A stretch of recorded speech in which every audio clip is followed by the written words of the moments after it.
signos, né? Vamos falar aí sobre luz e sombra dos signos, sobre os eixos, tá? Que geram essa luz e essa sombra. E o que são os signos? Os signos eu vejo, né, como arquétipos também, né? Arquétipos astrológicos são frequências emanadas das constelações que contêm informações específicas que estão atuando na nossa psique. Então, atuam-se no nosso inconsciente. Geralmente a gente expressa de forma consciente na distorção, porque a gente nem sabe que isso existe, a maioria, né, das pessoas, ou não entende a luz e a sombra, por exemplo, a importância desses eixos.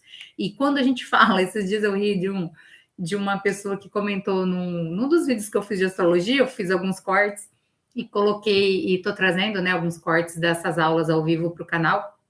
E eu acho que eu falei sobre Áries, todos nós temos Áries no mapa.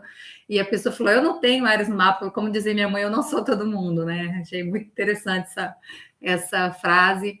E realmente nós somos seres individuais, justamente por isso temos um mapa que é único, né? O momento que a gente respira, onde a gente respira, traz essa unicidade, essa identidade para a gente.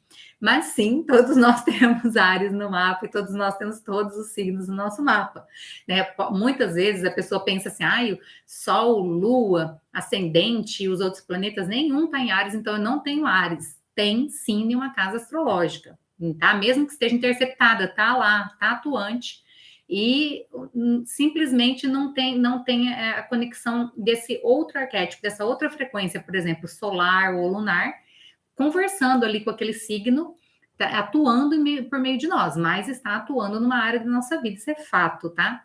Então, essas frequências estão atuantes sobre nós. Eu acho muito rico, muito lindo as analogias, né? As histórias.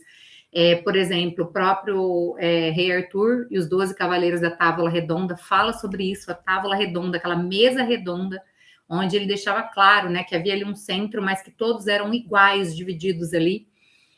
Também acho bem interessante Hércules, né?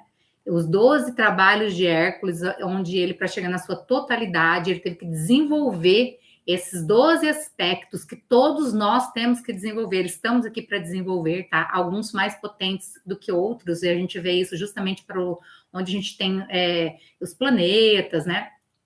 Os nodos, enfim, vários personagens ali que nos convidam a intensificar esse aprendizado, mas todos nós temos que entender, integrar, assim como Jesus e seus 12 apóstolos, tá? Com características tão peculiares e diferentes que também se uniam e se totalizavam ali numa grandeza, né? E naquele aspecto iluminado, pleno, total, né? De conexão do céu e da terra que Jesus veio nos mostrar aí e que nos deixou como legado que todos nós podemos desenvolver isso, né?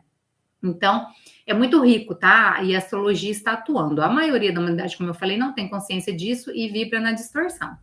Então, eu vou tentar passar para você como que funciona essa questão dos eixos, porque quando a gente raciocina, entende, sente essa questão dos eixos, a gente vai entender que os 12 signos, eles são 6 expressos em polaridades, tá? Então, aí eles se polarizam com características que se complementam. Quando eu descobri isso, gente, é muito interessante, porque eu, por exemplo, que tenho o meu Sol em Leão, eu comecei a sentir uma necessidade. Eu tenho várias professoras, por exemplo, inclusive professora minha de astrologia, que é aquariana, que é o oposto complementar do meu Sol, porque eu vi que eu tinha uma carência, né? Eu vibrava muito na distorção ali do aquário, e eu precisava, e inconscientemente fui me conectando com essas pessoas, depois conscientemente eu fui entendendo isso e fui integrando aquilo que eu precisava, e isso é muito comum acontecer.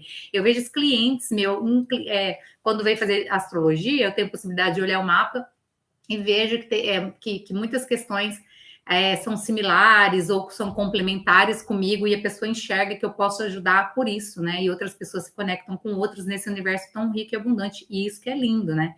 Então a gente vai se conectando com as pessoas que podem nos mostrar luz e sombra daquilo que a gente precisa integrar, que já tem em nós e aquilo que nós carecemos ainda. Então, dentro das polaridades, vamos novamente falar aqui do nosso amado Kybalion, tá? Então, eu vou ler aqui o princípio da polaridade que se aplica na astrologia, tá? As leis herméticas. Tudo é duplo, tudo tem polos. tudo tem o seu oposto. O igual e o desigual são a mesma coisa. Os opostos são idênticos em natureza, mas diferentes em graus. Os extremos se tocam. Todas as verdades são meias verdades, todos os paradoxos podem ser reconciliados. Então, isso aqui se aplica na astrologia, tá? Como outras leis herméticas também. E aí, o que, que acontece? A gente vai entender que quando... imagine como se fosse uma pizza, né? Aquela pizza tem o centro ali, né? E aí você vai colocar um sabor, e aquele sabor, você tem uma forma dividida ali em 12, mas que dos dois lados se conectam. Então, quando você joga ali a massa e depois você coloca um sabor, por exemplo, vamos supor que fosse líquido esse sabor, ele vai se espalha pelos dois lados. E vamos imaginar que nessa sabedoria de divisão teria uma questão oposta e complementar, o doce e o salgado, por exemplo, ali, né? E ali com outros sabores. E isso é mais ou menos como é que funcionam os signos. Então, é muito importante você entender que onde vibra o seu sol, por exemplo, pode acontecer muito de você estar vibrando na sombra do oposto complementar desse signo. E quando eu for falando aqui sobre os signos, vocês podem ir refletindo ali, nossa, principalmente Sol, Lua e Ascendente, porque eu sempre falo que Sol e Lua é a base, e quando a gente está vibrando na distorção de Sol e Lua e do signo onde eles estão atuantes, todo mais do mapa se distorce, porque tudo parte de Sol e Lua, tudo parte dessa essência masculina e feminina em nós, dessa base. Então, não que os outros não sejam importantes, todos são maravilhosos, importantes, desempenham e atuam o seu papel em nós, mas é importante você, nessa primeira reflexão, você observar Sol, Lua, e se você conseguir expandir um pouquinho mais, ascendente também, tá? Então, eu até tem uma figura aqui, que aqui seria, né, um exemplo, aqui tá mostrando as casas, tá?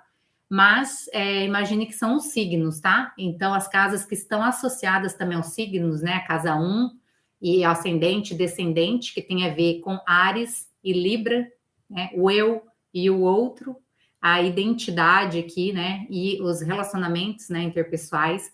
Então, são esses eixos que são opostos complementares, tanto as casas quanto os signos, tá? Aqui eu tenho outra imagem do outro lado, que tá aqui com a fotinho também dos signos, tá vendo? Que vão se completando de um lado e do outro, tá? Só para vocês visualizarem, eu gosto muito de imagens, né? Já aproveito para falar algumas pessoas, e eu vou passar minha visão, tá, gente? Tem muitas coisas que eu estudo de arquétipos e que eu vou desenvolvendo, vou testando, vou praticando, e eu tenho isso como um conhecimento verdadeiro, porque eu pratico, mas que talvez outras pessoas não vejam dessa forma. Eu também vejo, como eu gosto muito da conexão com imagens, né? Eu vejo, sim, algumas pessoas me perguntam, mas como ativar o arquétipo, como entrar na elevada frequência? E sim, eu entendo que por imagens, né? Eu já falei para vocês na outra aula de astrologia, trouxe aqui de novo, que eu tenho meu mapa impresso, até grandão aqui, amo meu mapa demais. Então, ele fica aqui, inclusive no meu escritório, ali num lugarzinho especial. Eu estou sempre olhando para o meu mapa para olhar ali os trânsitos, né, para entender um pouco o que eu estou sentindo, o que está acontecendo. Então, as imagens, você olhar para o seu mapa, ver que isso é um mapa do tesouro, né? Vai te trazer ele como uma bússola, vai te ajudar a ter um norte, uma direção para onde seguir. E isso gradativamente, conforme você expande esse conhecimento, tá? Você pode se conectar com o seu mapa por meio da imagem dele. E você também pode se conectar com as imagens. Eu mostrei ali, né? Mas por exemplo, né? Quando eu falo de Sol e Lua, tem várias imagens do Sol e Lua mesmo, e aqui é a imagem simbólica dentro da astrologia, né? Os astrólogos, eles são decifradores de símbolos, né? Desses códigos que trazem as frequências, as informações. E os signos, então, também tem, aqui tem ele, né? Nessa aqui, deixa eu mostrar aqui. Tem aqui, né? Tá vendo? Aqui na parte de dentro, tá? Então, por exemplo, aqui Câncer. Essa aqui é o símbolo, tá? Dentro da astrologia de Câncer. E tem algumas imagens que foram criadas e desenvolvidas fundamentadas nas constelações. As próprias imagens das constelações, por exemplo, de Touro, né? De Gêmeos, também podem te trazer essas informações. Então, sim, eu gosto das imagens, tá? Tem várias formas hoje em dia, né? Por exemplo, na internet tem disponível, por exemplo, de aquário, aquele aguadeiro, né? Que tem toda a conexão com o mito também de aquário, que aí a pessoa já traz mais essa simbologia dentro da humanidade, que a humanidade pode compreender e também funciona, então você pode se conectar com essas imagens também, tá?